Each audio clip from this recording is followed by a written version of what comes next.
Daud. Saudara, hari ini saya mau berkongsi satu tema. Apakah yang Tuhan inginkan dalam penyembahan? Dari ayat Kidung Agung, saya bacakan teks mas kita. Nanti saya mula menceritakan sedikit tentang ini, kitab Kidung Agung. Saya baca dari kitab Kidung Agung bab yang kedua, ayat yang ke-14. Merpatiku di celah-celah batu, di persembunyian lereng-lereng gunung. Perlihatkanlah wajahmu, pendengarkanlah suaramu, sebab merdu suaramu dan elok wajahmu. Perlihatkanlah wajahmu, perdengarkanlah suaramu, sebab merdu suaramu dan elok wajahmu. Ini kata-kata Raja Salomo terhadap gadis dari Sulam, kekasihnya. Dalam cerita kitab Kidung Agung adalah mengenai cerita cinta di antara Raja Salomo dengan seorang gadis berasal dari Sunam, yang sebenarnya Sulamite. Ini istilah dia, macam kita ini orang Sabah, Sabahan. Kalau dari Sunam ini Sulamite, kalau dalam bahasa Inggris. Gadis dari Sunam, kalau dalam bahasa Indonesia. Hanya terdapat dalam bab 6 ayat 13 dua kali dia disebut Shulamite. Saudara, saya mau baca bab 1 beberapa ayat saja supaya kita lihat konteksnya. Ayat yang kedua, ini Kidung Agung dari Salomo. Kiranya ia mencium aku dengan kecupan, karena cintamu lebih nikmat daripada anggur. Harum bau minyakmu bagaikan minyak yang tercurah namamu, bagaikan minyak yang tercurah namamu. Oleh sebab itu gadis cinta kepadamu. Saudara, biar saya mulakan dengan mengatakan Kidung Agung ini sebuah nyanyian. It's a love song. Ini adalah syair atau puisi cinta. Sebuah lagu kidung, Song of Songs. Salomo menulis atau menggubal 1000 lebih lagu-lagu. Inilah lagu yang terhebat, yang mungkin dia punya favorite. Itulah disebut Kidung Agung. Di antara lebih 1000 lagu, Salomo itu diberi hikmat luar biasa. Dan saudara tahu, kamu lihat di sini, bukan saja gadis dari Sulam, tetapi gadis-gadis lain cinta kepadanya. Supaya kita paham ini konteks perjanjian lama, Salomo itu apa yang dia famous? Dengan 1000 orang istri. Ada 700 pemaisuri istrinya dan 300 gundik. Wah, luar biasa juga. Jangan kita salah tafsir. Janganlah hari ini, bukan sejak 1000, 2 pun jangan. Sebab itu perjanjian lama, saudara. Supaya saudara paham konteksnya.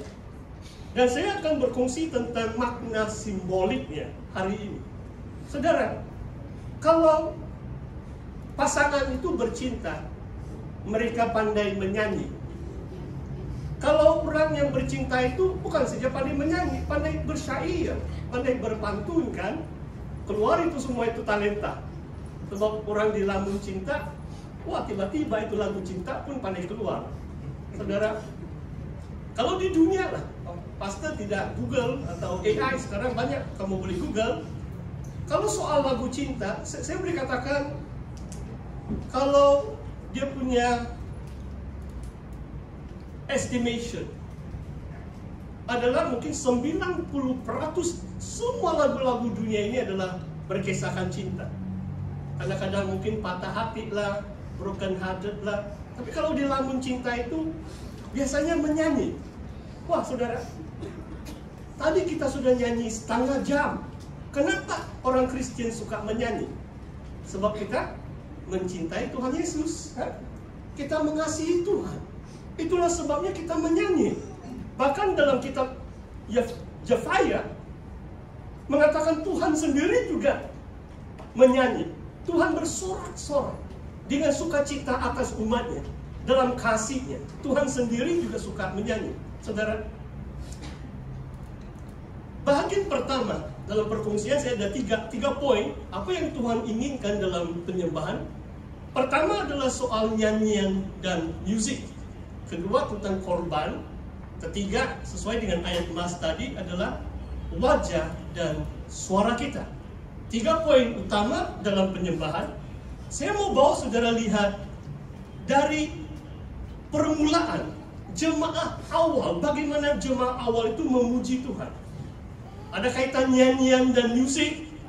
Bab yang kedua, ayat 46b, mereka makan bersama-sama. Kisah Rasul bab 2 ayat 46b dan 47, mereka makan bersama-sama dengan gembira, dengan tulus hati, sambil memuji Allah. Saudara, mungkin saya mau kasih warning sedikit. Kalau pastor ganti itu istilah Allah dengan Tuhan, jangan kamu marah dengan saya, sebab sensitif ini kalimat ini. Tapi sama saja itu.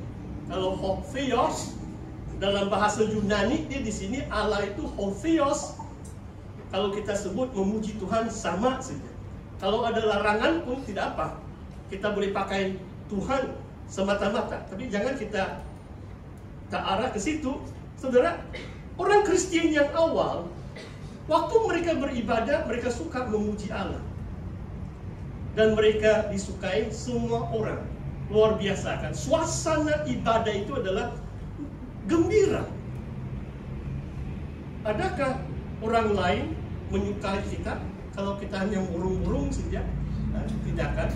Kalau kita gembira, happy, joyful, penuh sukacita, firman Tuhan di sini mengatakan mereka memuji Tuhan. Pertemuan mereka dengan gembira, dengan tulus hati, disukai oleh semua orang.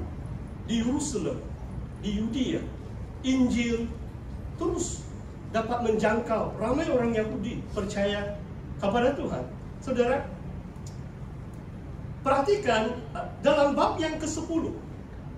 Ada beberapa ayat dalam Kisah Rasul.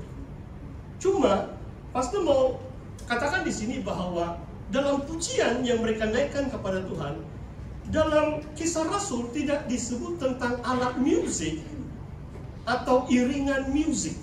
Saya baca bab 10 Kisah Rasul ayat 46. Waktu Cornelius seisi rumahnya menerima Roh Kudus, Roh Kudus turun atas mereka. Waktu Petrus memberitakan Injil, mereka berkata-kata dalam bahasa roh dan memuliakan Tuhan. Oh, luar biasa kan? Orang yang penuh Roh Kudus, mereka berbahasa roh dan mereka memuji, memuliakan Tuhan. Glorify God.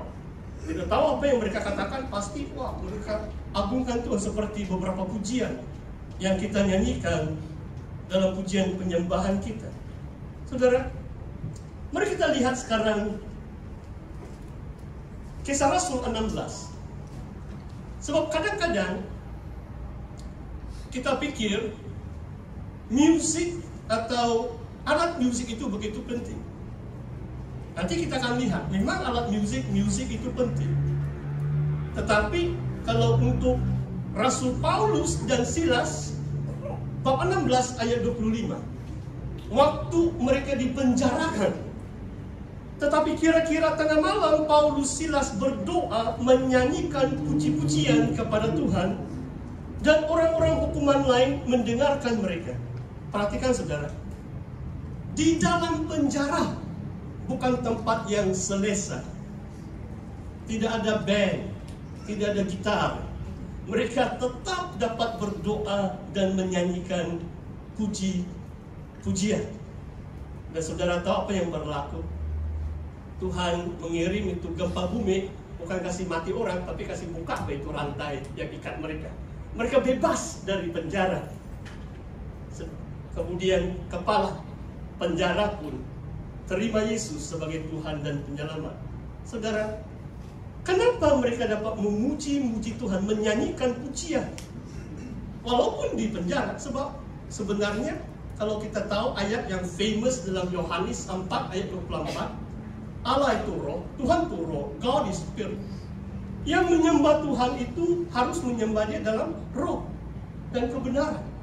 Asalkan roh kita hidup, asalkan kita dihidupkan oleh Roh Kudus waktu kita percaya kepada Yesus, kita bisa, kata orang Indonesia, kita boleh memuji Tuhan dalam keadaan yang tertekan sekalipun, diikat dengan rantai besi sekalipun, dibelenggu di dalam penjara, mereka menyanyikan puji-pujian itu. Saudara, ini perkara yang luar biasa. Nah, saya teruskan, sebenarnya banyak juga. Kalau dalam Korintus, saudara, ini bagian yang pertama.